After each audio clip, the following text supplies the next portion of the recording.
जय Hind, welcome back to the vocal verdict. मैं हूं दिव्या देसाई। अगर आपको वीडियो अच्छी लगी लाइक कीजिए, शेयर कीजिए and subscribe to my channel. So continuously मैं पहलगाम के ऊपर अपना वीडियो तो डाल ही रही हूँ, अपने रिसर्च के बारे में तो वहाँ पे मैं एक्सप्लेन कर ही रही हूँ। बट मैंने बहुत दिनों से एक आलोक सर का वीडियो देखा नहीं था एंड अभी उन्होंने रिसेंटली एक वीडियो डाला हुआ है। इट्स अबाउट जब हमने इंडस वाटर ट्रीटी बंद करी थी, उसके बाद पाकिस्तान के एक मिनिस्टर है बिलावल भुट्टो करके, आसिफ अली जरदारी का क्लोज है वो, एंड उन्होंने कुछ टिप्पणी करी हुई है इसके ऊपर, कुछ बहुत भला बुरा बोला हुआ है, इंडिया को धमकी वगैरह दी हुई है। वैसे उनकी धमकी से किसी को कुछ इतना फर्क पड़ता नहीं है, बट इन्होंने एक वीडियो बनाई हुई है जो देखते सार्वजनिक हैं रूप से वीडियो में मौजूद क्या है एंड सिंधु में पानी नहीं बहेगा वीडियो। तो हिंदुस्तानियों का खून बहेगा। गिदड़भक्की ये जो है ये पाकिस्तान से आई है। भारत ने पहलगाम हमले का जवाब अभी देना शुरू भी नहीं किया है कि पाकिस्तान जो है वो बिलबिलाने लगा है, उसकी बौखलाहट दिखने लगी है। कभी ताव दिखा रहा है, कभी नरम पड़ रहा है, कभी न्यूक्लियर अटैक की धमकी दे रहा है, कभी इंटरनेशनल कम्युनिटी से गुहार लगाने की बात कर रहा है। लेकिन पाकिस्तान में चाय से ज्यादा केतली गर्म है। नमस्कार दोस्तों, डिफेंस डिटेक्टिव के एक और नए एपिसोड में आप सभी का स्वागत है। मैं हूं आलोक। दोस्तों, पाकिस्तान को समझ में आ रहा है कि उसकी हेकड़ी कहीं काम नहीं कर पा रही। पाकिस्तान को यह समझ आ रहा है कि दुनिया में कोई भी देश भारत के खिलाफ जंग में सीधे सीधे शायद ही उसके साथ खड़ा होगा। पाकिस्तान को समझ में आ रहा है कि अगर भारत सिंधु जल संधि को रद्द कर उसका पानी डाइवर्ट कर देगा तो पाकिस्तान में बिना जंग के ही तबाही आ जाएगी, और तभी पाकिस्तानियों के और पाकिस्तान के सुर बदल रहे हैं। लेकिन कुछ ऐसे भी पाकिस्तानी गुब्बारे हैं जिनमें हवा कुछ ज्यादा ही भर गई। इस गुब्बारे का नाम है बिलावल भुट्टो। पाकिस्तान के हैदराबाद में हुई एक रैली में बिलावल ने अपनी औकात से बड़ी बात कह डाली। बिलावल ने धमकी दी है कि अगर भारत ने सिंधु नदी का पानी रोका तो सिंधु में हिंदुस्तानियों का खून बहेगा पानी की जगह। इसी सिंधु दरिया के साथ खड़े होके भारत को कहना चाहूंगा कि सिंधु हमारा है और सिंधु हमारा रहेगा। या इस दरिया से हमारा पानी बहेगा या उनका खून बहेगा। इसी सिंधु दरिया के साथ खड़े होके भारत को कहना चाहूंगा कि सिंधु हमारा है और सिंधु हमारा रहेगा। या इस दरिया से हमारा पानी बहेगा या उनका खून बहेगा। आपको हो सकता है कि बिलावल के इस बयान पर गुस्सा आ रहा होगा, लेकिन यकीन मानिए दोस्तों, मुझे तो हंसी आ रही है। असल में बिलावल हैं तो पाकिस्तानी ही ना। याददाश्त थोड़ी कमज़ोर है। अपने नाना जुल्फ़िकार अली भुट्टो को भूल गए हैं कि 1970-71 में भी भुट्टो ने भी भारत के खिलाफ ऐसे ही बयान देने का एक सिलसिला शुरू किया था। ऐसी ही हवाई बातें किया करते थे, लेकिन अपने इसी बड़बोलेपन और हेकड़ी की वजह से पाकिस्तान के दो टुकड़े करवा दिए थे। तो हेकड़ी दिखाने के लिए भले बिलावल ने सिंधु में हिंदुस्तानियों का खून बहाने की बात कर डाली, लेकिन पूरा पाकिस्तान जानता है कि अगर सिंधु में खून बहेगा तो वो केवल पाकिस्तानियों का ही होगा। असल में पाकिस्तान में सिंध का पानी हथियाने की पूरी तैयारी हो चुकी है। सिंध के हिस्से का पानी नहर बनाकर पाकिस्तानी पंजाब लेकर जाया जाने वाला है। पूरे सिंध में इसे लेकर आंदोलन चल रहे हैं। सिंध की पीपीपी की सरकार विरोध का बस दिखावा कर रही है। पीपीपी शहबाज शरीफ की गवर्नमेंट को सपोर्ट कर रही है और नहर का यह प्रोजेक्ट सेंट्रल गवर्नमेंट और पंजाब गवर्नमेंट से जुड़ा हुआ है। तो पीपीपी के स्टैंड को लेकर सिंध की जनता में जबरदस्त गुस्सा है और बिलावल को यह अच्छा मौका मिल गया है इस गुस्से को डाइवर्ट करने के लिए। तो बिलावल अपने पजामे से बाहर आ गए, अपनी औकात से ज्यादा बयान देने लग गए। और ये सारी बातें मैं इसलिए कह रहा हूं क्योंकि कल तक जो भारत को मुंहतोड़ जवाब देने की बात कर रहे थे, वो अब बातचीत और पहलगाम नरसंहार की न्यूट्रल जांच की बात कर रहे हैं। पाकिस्तानी प्रधानमंत्री शहबाज शरीफ आज एबटाबाद में थे, उसी एबटाबाद में जहां उन्होंने ओसामा बिन लादेन को छुपाया हुआ था और अमेरिका ने वहां पर घुसकर उसे मारा था और उसकी लाश को ले गए और समंदर में दफन कर दिया मछलियों को खाने के लिए। उसके पास ही काकुल में पाकिस्तान मिलिट्री अकादमी है। पाकिस्तानी प्राइम मिनिस्टर इसी अकादमी की पासिंग आउट परेड सेरेमनी में हिस्सा लेने पहुंचे थे और यहीं उनके सुर पहले से बदले बदले नजर आए। सैकड़ों कैडेट्स के सामने शहबाज ने पहले थोड़ी शेखी बघारी, सिंधु के पानी को बचाने के लिए हर कड़े कदम उठाने का दम भरा, आसिम मुनीर की तरह कश्मीर को पाकिस्तान की जगलर वेन बताया। कायदे आजम मोहम्मद अली जना rightly said, Kashmir is the jugular vein of Pakistan. Unfortunately, this globally recognized dispute remains unresolved. लेकिन शहबाज ज्यादा उड़े नहीं, वो जल्दी ही जमीन पर आ गए। लैंडिंग हो गई उनकी। कहा कि वो पहलगाम हमले की न्यूट्रल जांच के लिए तैयार है। Pakistan is open to participate in any neutral, transparent and credible investigation. आपको कुछ समझ में आया कि क्या हुआ? कल तक तो बड़ा बोल रहे थे कि भारत को मुंहतोड़ जवाब दिया जाएगा, भारत की ऐसी की तैसी कर दी जाएगी, कलमे वाली फौज ये करेगी वो करेगी। तो अब क्या हो गया?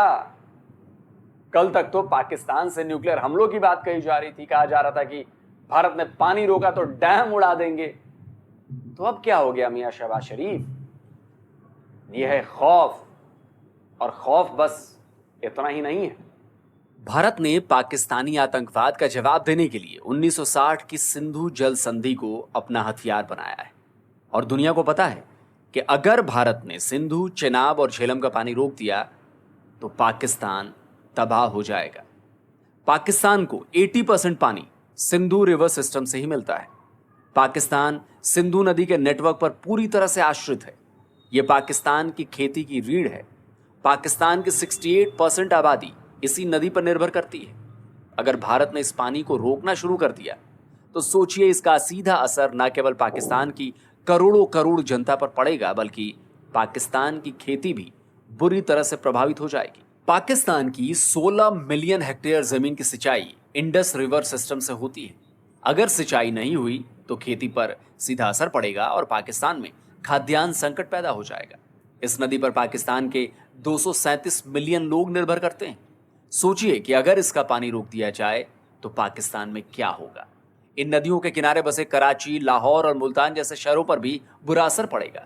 कई शहरों में पानी की सप्लाई रुक जाएगी। इन नदियों पर बने हाइड्रो पावर प्रोजेक्ट्स ठप पड़ सकते हैं, जिसका असर बिजली उत्पादन पर पड़ेगा। उद्योगों और शहरों को बिजली नहीं मिलेगी। फिर क्या होगा? फिर होगा फसाद। पाकिस्तान में घमासान मच जाएगा। पाकिस्तान भले ही बार बार ये कह रहा है कि वो सिंधु के पानी के लिए कुछ भी कर गुजरेगा, लेकिन उसे अब केवल इंटरनेशनल कम्युनिटी पर ही भरोसा है। वो अमेरिका और वर्ल्ड बैंक से गुहार लगा रहा है कि वो भारत को इस संधि को पॉज नहीं करने के लिए राजी कर ले। और तभी शहबाज शरीफ के सुर बदल गए हैं। और ना केवल शहबाज के सुर बदले हैं, बल्कि पहली बार ऐसा हुआ है कि किसी आतंकी संगठन ने हमले की जिम्मेदारी लेकर पलटी मार ली हो। जम्मू कश्मीर के पहलगाम में मासूम सैलानियों को, हिंदुओं को 3-4 आतंकवादियों ने अपनी दरिंदगी का शिकार बनाया था। धर्म पूछ पूछ कर गोली मारी गई थी। मुसलमान को छोड़ दिया गया, हिंदू को मारा गया। इस नरसंहार की जिम्मेदारी द रेसिस्टेंस फोर्स ने ली थी। लेकिन गजब बात देखिए कि अब ये आतंकी संगठन अपने ही बयान से पलट गया है। द रेसिस्टेंस फोर्स यानी कि टीआरएफ ने पहलगाम में नरसंहार की जिम्मेदारी ली थी। कश्मीर रेसिस्टेंस नाम से एक प्रेस रिलीज जारी किया गया था, जिसमें इस हमले की खूब तारीफ की गई थी और कहा गया था कि इस हमले में भारतीय सेना और इंटेलिजेंस एजेंसीज के जुड़े लोगों को चुन चुनकर टारगेट किया गया। ये आतंकी संगठन लश्कर ए तोयबा का ही दूसरा नाम है। असल में पाकिस्तान जानता है कि लश्कर के नाम से वो दुनिया भर में नंगा हो जाएगा, इसीलिए उसने लश्कर का नाम बदलकर टीआरएफ कर दिया है। लेकिन जब पाकिस्तान को यह लगने लगा कि भारत टीआरएफ और लश्कर का कनेक्शन जोड़ देगा, तो उसने टीआरएफ से पलटी मारने के लिए बोल दिया। यह है टीआरएफ का नया प्रेस रिलीज। ये 25 अप्रैल को जारी किया गया है। इसमें यह संगठन अपने पहले के दिए बयान से पलट गया है। इस प्रेस रिलीज में कहा गया है कि हमले के बाद उसके डिजिटल प्लेटफॉर्म से जो पोस्ट किया गया था वो अनऑफिशियल था। वो पोस्ट साइबर अटैक था, जिसके लिए टीआरएफ ने भारत की खुफिया एजेंसीज को जिम्मेदार ठहराया है ना गजब की बात। असल में टीआरएफ की ये पलटी भारत के पलटवार की वजह से हुई है। अब एक सनसनीखेज खबर बताता हूं। पाकिस्तानी आर्मी से रिटायर्ड मेजर आदिल राजा ने पहलगाम हमले को लेकर पाकिस्तानी आर्मी चीफ आसिम मुनीर को एक्सपोज कर दिया है। आदिल राजा ने पहलगाम पर वैसे तो कई ट्वीट किए हैं, लेकिन उनके कुछ ट्वीट्स सीधे सीधे इस हमले को पाकिस्तानी आर्मी चीफ आसिम मुनीर से जोड़ रहे हैं। इस ट्वीट में देखिए क्या लिखा है उन्होंने। पाकिस्तान की इंटेलिजेंस कम्युनिटी के सीनियर सोर्सेज ने इस बात की पुष्टि की है कि सेना प्रमुख जनरल आसिम मुनीर ने आईएसआई को पहलगाम में वारदात को अंजाम देने का आदेश दिया था। मुझे पता है कि ये जानकारी हमें भारतीय एजेंट के रूप में लेबल करेगी, लेकिन ये एक तथ्य है। इसके लिए आसिम मुनीर को कौन जवाबदेह ठहराएगा, खासकर उस व्यवस्था में जहां वो सुपर किंग है। हमें अतीत की तरह पुष्ट कहानियों पर विश्वास करने से सावधान रहना चाहिए। यदि आवश्यक हो तो आसिम मुनीर को नेतृत्व से हटा दें, क्योंकि हमें बड़ी सेनाओं का नेतृत्व करने के लिए उस व्यक्ति की आवश्यकता नहीं है जिसकी मानसिक स्थिति पर संदेह हो। आदिल राजा ने अपने दूसरे ट्वीट में भी आसिम मुनीर को हमले का मास्टरमाइंड बताया है। उन्होंने लिखा है कि आसिम मुनीर को इस नरसंहार की जांच होने तक पद से हटा देना चाहिए। देखा आपने, पाकिस्तानी सेना का ही एक फॉर्मर ऑफिसर सीधे सीधे इस नरसंहार के लिए पाकिस्तानी आर्मी चीफ आसिम मुनीर को दोषी ठहरा रहा है।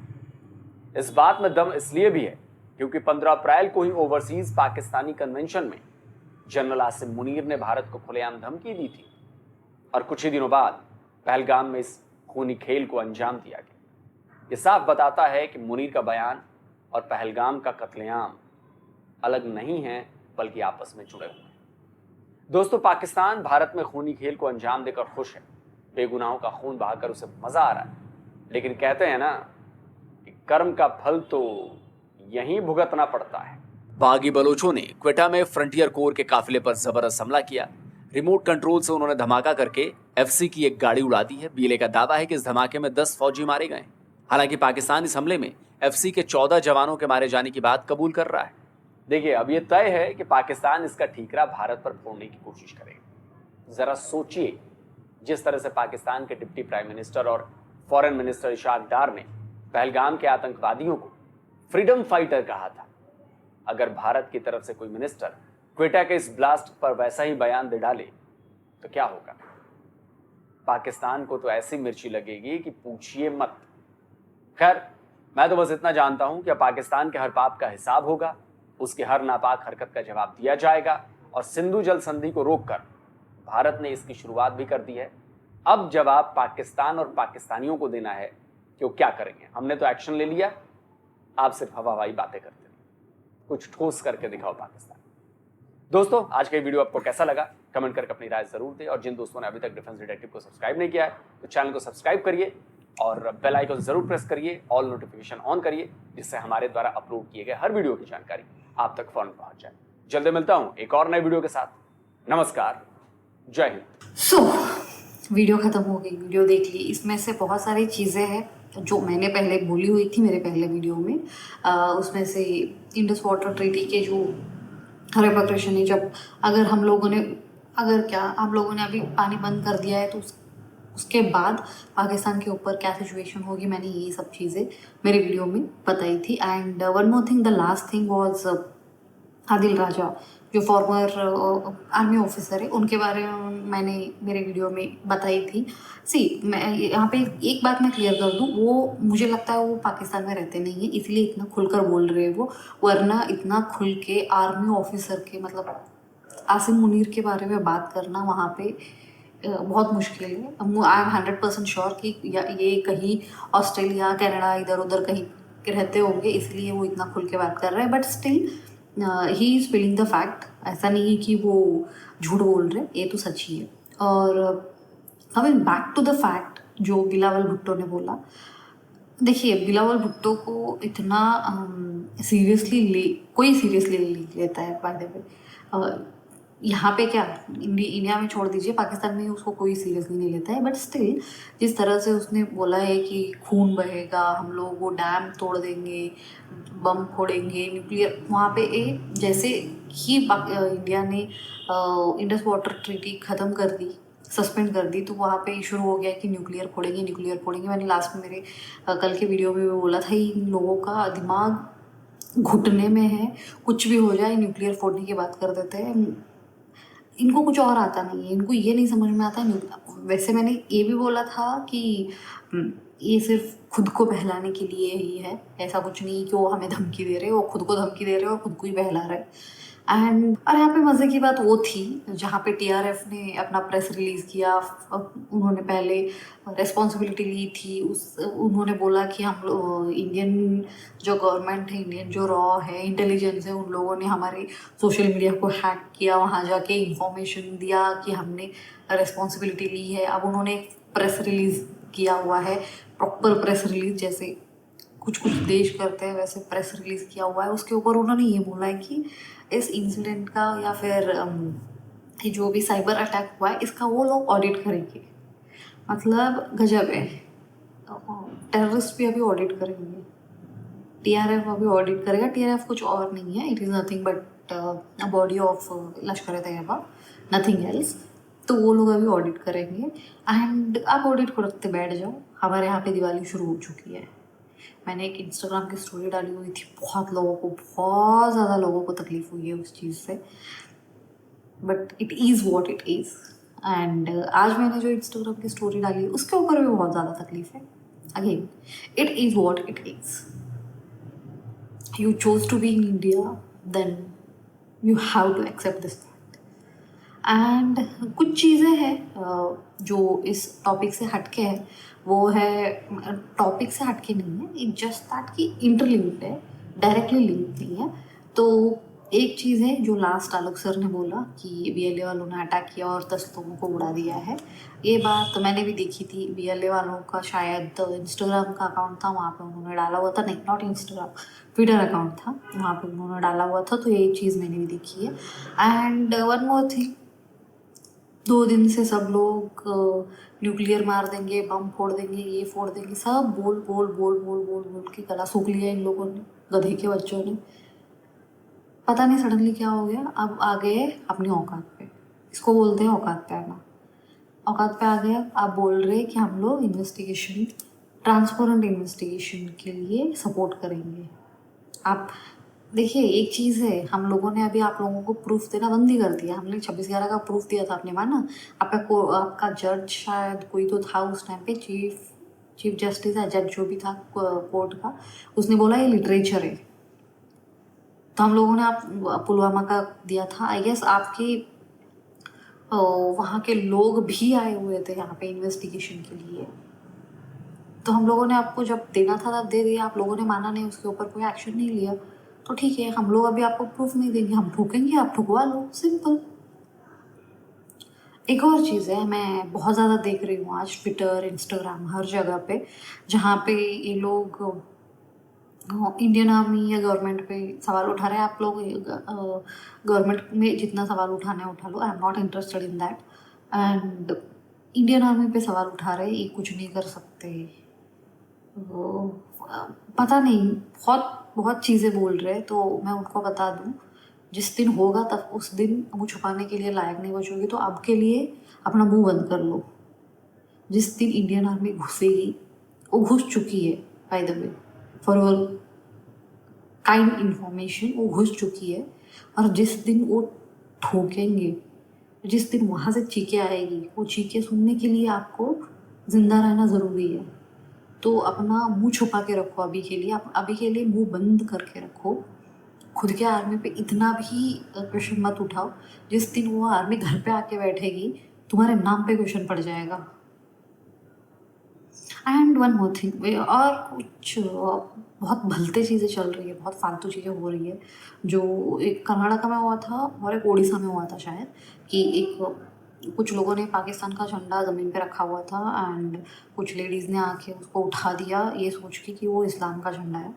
तो मुझे बस उनको इतना, देखिए, पाकिस्तान के झंडे के साथ आपको जो करना है कर लो, मुझे कोई उससे मतलब नहीं है। मुझे बस इतना बोलना है कि आप लोगों को आपके इस्लाम का झंडा आइडेंटिफाई नहीं कर सकते आप लोग, तो फिर एक बार ही देखो उसको। आप फिर बोलते, इवन इस पर भी उड़ीसा में भी ऐसे ही कुछ हुआ था और लोग उन्हीं के ऊपर प्रोटेस्ट कर रहे हैं, उन्हीं को वहाँ पे मार के भगा रहे हैं जो लोग पाकिस्तान के अगेंस्ट प्रोटेस्ट कर रहे हैं। और ऊपर से ये लोग बोलते हैं कि इनके पेट्रियोटिज़म, इनके नेशनलिज्म पे हम लोग सवाल ना उठाए। खुद देखिए, खुद के अंदर एक बार झाँक लीजिए। इसी देश का खाते हो, इसी देश का खाते हो। इसी देश ने मुझे ना मुझे याद है बहुत साल पहले कुछ तो गवर्नमेंट ने कुछ तो एक निकाला हुआ था रूल्स, आई डोंट नो क्या था यार, पर उस टाइम पे प्रोटेस्ट हो रहे थे। मैं एक दो कुछ लोगों के साथ थी, मुस्लिम्स थे वो, मैं खुल के बता रही हूँ, मुस्लिम्स थे वो, उनके साथ खड़ी थी मैं। एंड उस टाइम पे मैं इतना पॉलिटिक्स में इन्वॉल्व नहीं थी, जियो पॉलिटिकल नॉलेज था मुझे, पर पॉलिटिक्स में इन्वॉल्व नहीं थी मैं, अभी भी नहीं हूँ, but still I want to share this with you all guys. उन्होंने तब बोला था कि we chose to live in India, किसी के बाप का देश नहीं है, we chose to live in India and कोई फोर्स करके हमें यहाँ पे रखा नहीं है, हम खुद अपने मर्जी से यहाँ पे रह रहे हैं, खुद अपनी मर्जी से रह रहे हो। You should be thankful. You should be thankful for those people who chose to be here. अगर थोड़ा सा भी इधर उधर हो जाते या ईस्ट या वेस्ट हो जाते ना, आज आटे, पानी, दाल, प्याज के लिए तरसते रहते। और जहाँ जाओ वहाँ पे अपना नेशनलिज्म बदलना पड़ता, जहाँ जाओ वहाँ पे ये बोलना पड़ता कि हम पाकिस्तानी नहीं हैं, हम इंडियन हैं, जो पाकिस्तानी करते भी हैं और मानते भी हैं। तो ये चीज़ें जो जिसने भी बोला है ये चीज़, उसको भी पता है किसने बोला है, एंड मुझे तो ऑब्वियसली पता है। सो उन लोगों को बता रही हूँ, उन जैसे बहुत लोग हैं, उन सबको बता रही हूँ, अगर you guys chose to be here then be loyal to your country. If you are not loyal to your country then नहीं, मैं यहाँ पे बता नहीं सकती और बीफ करना पड़ेगा, सो लिव इट। सो ये थी आज की वीडियो, मेरे कुछ पॉइंट्स, मेरे कुछ पर्सनल एक्सपीरियंसेस, मेरे कुछ एनालिसिस, इस वीडियो पे, आलोक सर के वीडियो पे कुछ अपनी चीज़ें बता दिया मैंने। अगर आपको वीडियो अच्छी लगी हो, लाइक कीजिए, शेयर कीजिए and subscribe to my channel and till we meet in the next video. जय हिंद, वंदे मातरम।